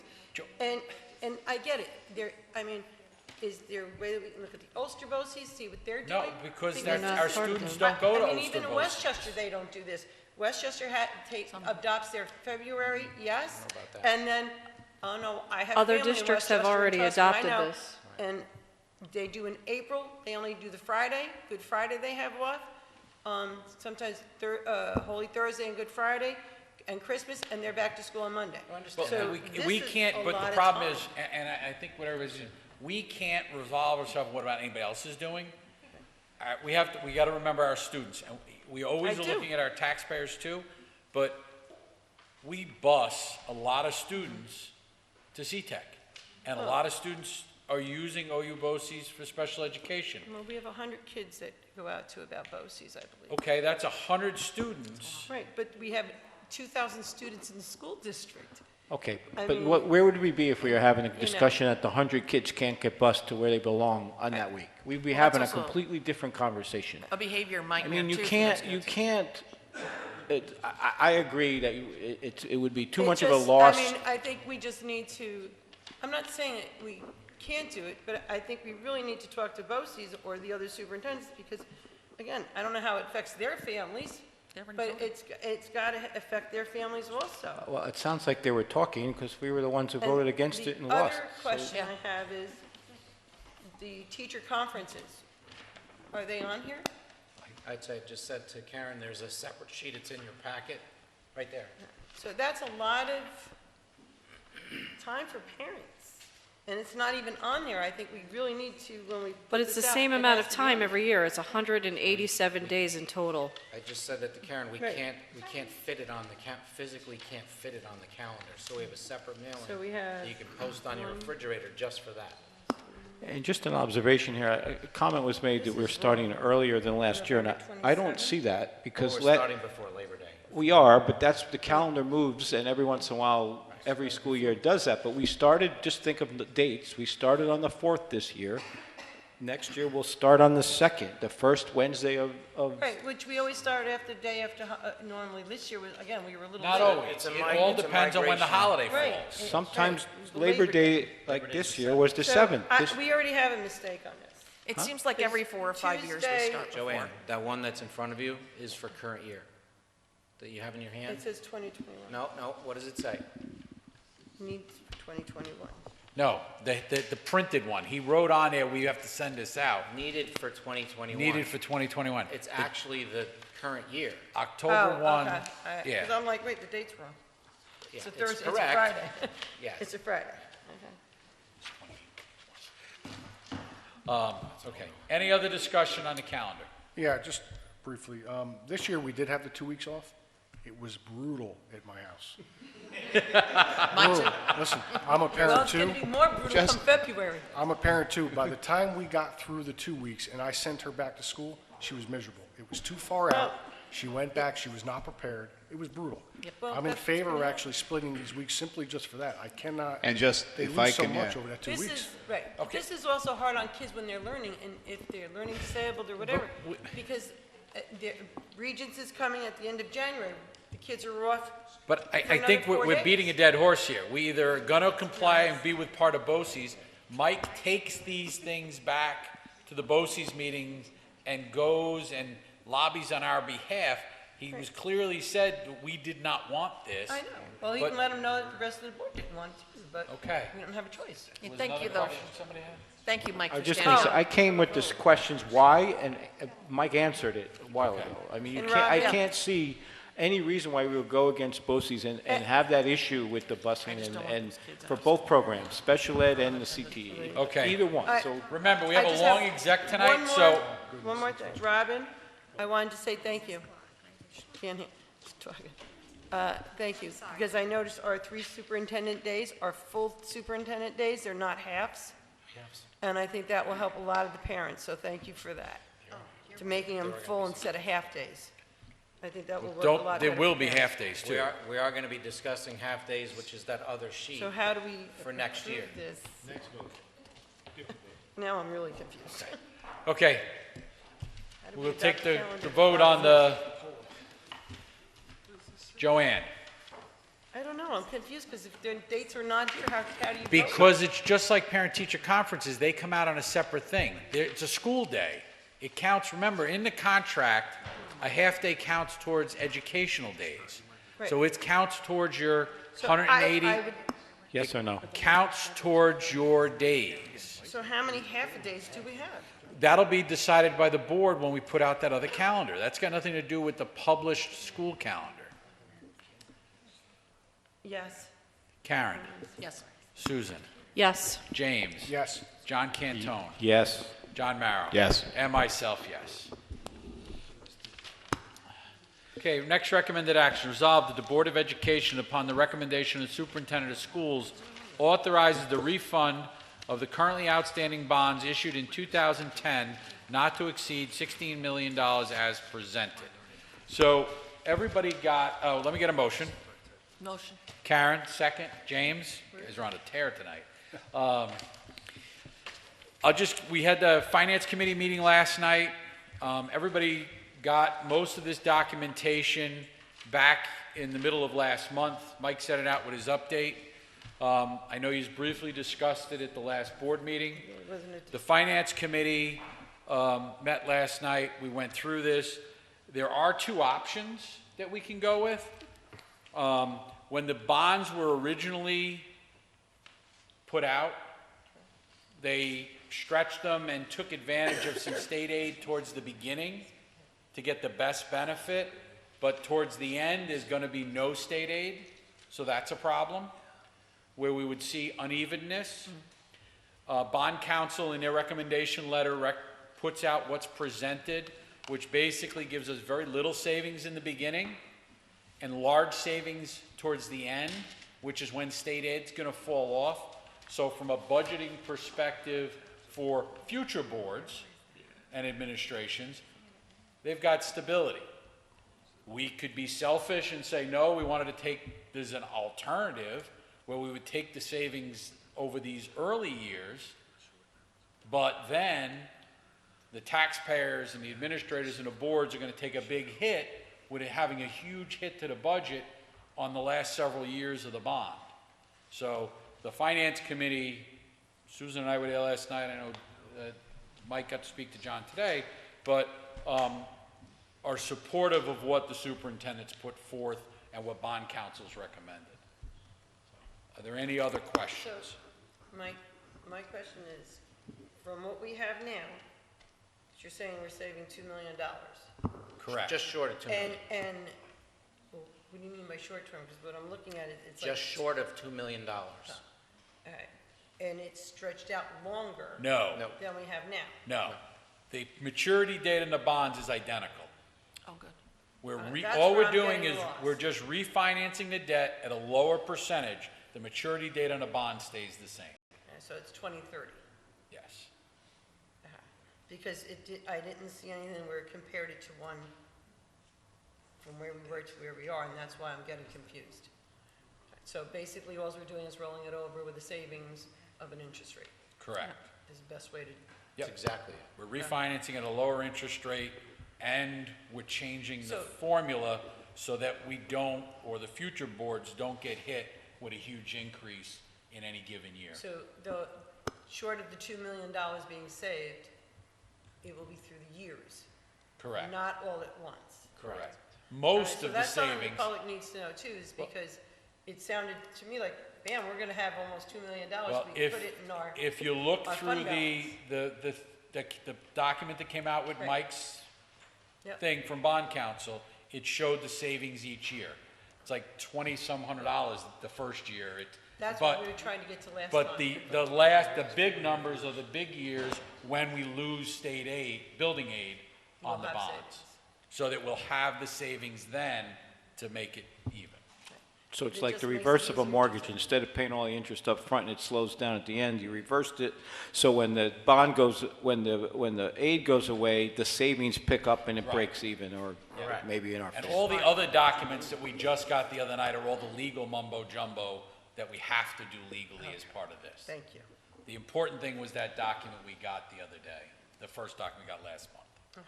So Any other questions? I think it's a really smart thing to do.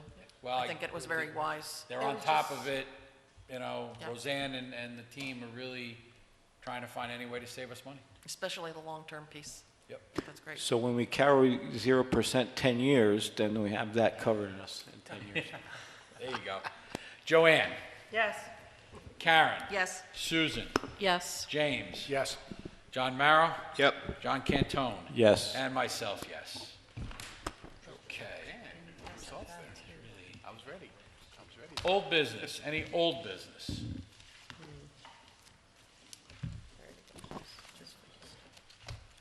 Okay, new business.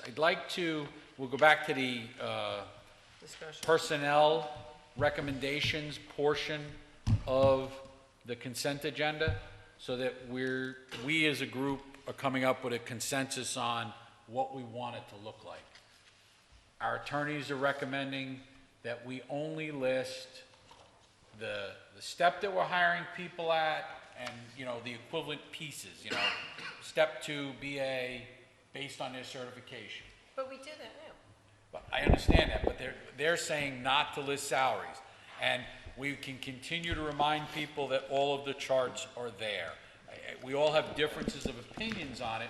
I'd like to get a motion to remove all salaries from the personnel actions chart, and with the exception of the hourlies, because we're paying, because that's not in.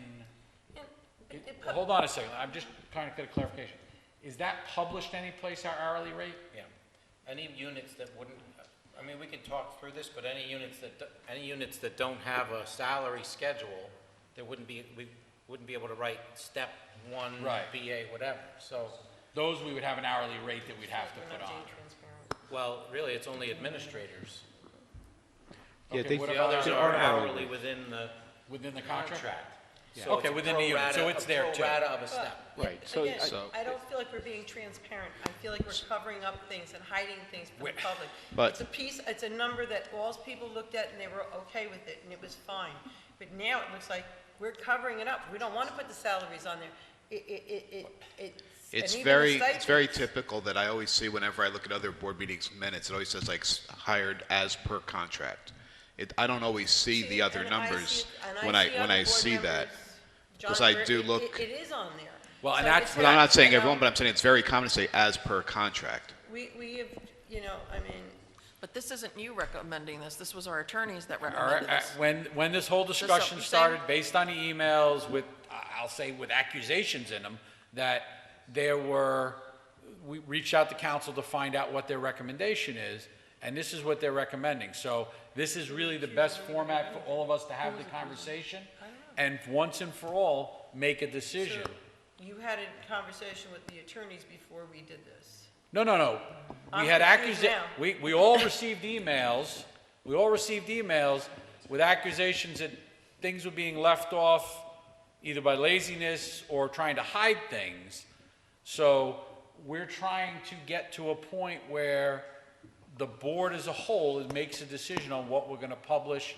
And we already, and I'll say it again, we already publish every pay scale.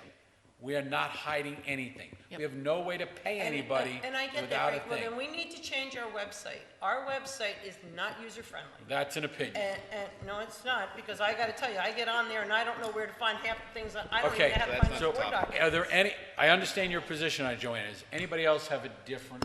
Just to be clear, you're saying going forward, there won't ever be a stipend on these Correct. personnel recommendations? Correct. So we would have to, on our own, reference the So- contracts, which I can point them to people with links if that's an issue. Well, But we could easily put a link on our document when we publish it, perfect, a click link that takes you right to all the contracts. yeah. That's an easy thing that says as per contract with a link. and they can always go, because every one of our contracts is posted on the web. And I'm not quite sure. Joanne, we To understand be honest you're, with you, I'm not quite sure when we look at these things as a board, that number makes a difference as much to whether we say yes or no, because we don't have a choice when it's a contractual Correct. rate, Exactly. whether it's hourly, which is calculated for a part-timer versus against a full-time rate, or whether it's a full-time person against it. So we really, to me, it's not a deciding factor at that point. With administrative, central administrative only, really, well, no, all the administrative that have their own contracts, which, yes, are central, sorry, they definitely, that's a little different. There's a number there. well, they're posted. And it's They're all posted, but it's, too. right, because it's not in a contract. Yes, it is. Schedule. Not in a schedule, though, like that. Yes, it is. It's, Their actual, Which one? any one of these people sitting here, their full contract with their pay schedule is posted. once it's negotiated, yeah. Well, yeah, and Yeah, when but I'm we're saying in when the budget new one comes out. negotiations, Contract. when we're creating a position Yeah, yeah, yeah, where, we're saying the same thing, or so- we are trying to determine if we're gonna add positions, Right, right. we talk about the salaries that are involved in that.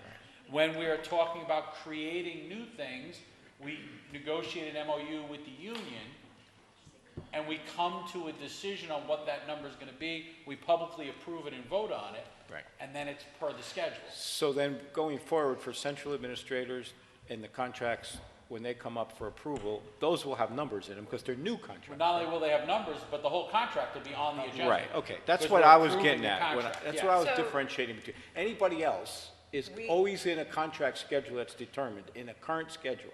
Correct. Or, Depend on the active or contract. when we negotiate all the renewals of the contract, Right. we will do those, and here at public board action, Right. we'll make a determination, and those new contracts that we approve will then get posted to the website and replace the old. Yeah, I'm a little torn with it, but I see both sides. So, yeah, I agree, it's nice to see the number, just so you know the range you're in, even though you could go look it up. But on the other side, it could look even more devious if you post one number and it changes when somebody goes out and Well, because looks on remember- see-through New York and sees a different number. And that's just it, John. You people think people are making one thing, because you hear this all the time, and then they go to see through New York, because, not for nothing, that's what we all go to when you're trying to figure out what somebody makes. And there's a number there. That's the most accurate, that's So, what's yeah, but reported. that's not accurate either, because a lot of the stipends aren't even on there. No, they usually are. If see it's through New York. pensionable, it's on there, because that's taking what they've gotten paid, that's what's reported to the state retirement system, it's in there. Yeah, but that's I'd a like to different make a point, so- though. I'd like to We're s- not putting Yeah. the stipends back on the, I'm very confused. So- That's the motion. So, Hold on, the teachers, no, yeah, the coaches. Yeah. So we will not be saying we'll use basketball. Coach A, Coach B for basketball. As per We contract. won't even put anything on there. no, it'll be as So- per contract. Okay. Karen? Just to be transparent, I'm the one who made the comment about it looks lazy or sloppy, but I also stated that we would never do that as a board. We value too much. It looks that way. And I know people are very sensitive about the way things are stated, and I want to make that clarification, and I want to make that clarification on tape. I also want to make the point that we need to be transparent. I don't really care personally if we publish them or we don't publish them. We need to be consistent. We don't want to imply anything because people assume too much. And everybody that's on this board is here because they care about kids, they care about education, they care about the taxpayers. None of us, we're not getting paid. This is volunteer time, and we all, Darn, I thought every we were one of getting a us, check next care about this district, whether we went to it or not. Exactly. And I really get upset when people on here start slamming each other on the board either way. And we really have to respect each other in that sense as well. And that has to start coming out, and the eye rolling has to stop towards each other. And we need to really move on as adults. And with this situation, we just either need to decide, are we going to put this down, or are we not going to be transparent? One other person said, well, you just don't hire the coaches till the fall. You can't do that. Every school district out there is hiring their fall coaches now. If we did that, we wouldn't have any coaches. So whatever is the best, whatever the attorneys advise, they're the experts. I go with what they say. Okay, that's, So and if, that's. if oh, I sorry, may, go if you ahead, don't yes, mind. sorry. So this is how I see it. I see it as we are always transparent, and we are always looking for a better way to improve ourselves and our system. So Up until this point, we didn't do it this way. So we get to this point, we're going to consider doing it another way, not to hide something, not to be lazy, not to look like we're being lazy, not to be transparent to the public, but we are evolving into something new because what we've realized is if we put that number up and then someone goes and compares it, that actually doesn't look transparent because that number can actually change for legitimate reasons. I agree. So I see it as we as a board are continuing to evolve to a higher place. And that's how I'm seeing it because that's what we're doing. Well, and that's what the attorneys recommended and Yeah, pointed and the out. whole purpose of doing this and having a discussion rather than saying, okay, we'll just put numbers in this time, was to have this discussion, make a motion, take a vote, and put it to bed. Because Right. the worst thing we can do is let things flounder. We make a group decision as a group, and we go from that. So I'll entertain a motion, as per the direction and guidance from our council, to not publish salaries on the personnel chart. We will continue to publish all of our contracts. But we are going to put the link. Yes, we will add a Correct. This line way that it makes it says, easier. as per the contract, and the link will take you right to the place that Then I lists all the definitely will contracts. agree to that. Frank, let me Make a add one second thing here motion. before we go into that. I didn't get my chance to comment, John. I think it's important that we all remember, the reason we posted those numbers to begin with is because people used to come in here and get an agenda off a table. Right. And have it in their hand. You're going to the computer anyways to see it. You're gonna see the real number, not a number that could be incorrect.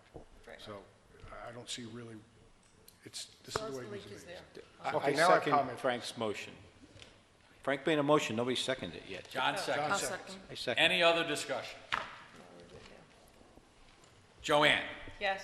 Karen, Yes, Susan, Yes. John, Yes. John, Yes. James. Yes. And myself, yes. Any other new business items? Okay, any recognition of district residents? Anybody have any other comments on that we didn't cover? Okay. We do have a proposed executive session to discuss employment history of a particular person and proposed acquisition, sale, or lease of real property and collective bargaining negotiations. Can I have a motion to go into executive session? Joanne, second. James, there'll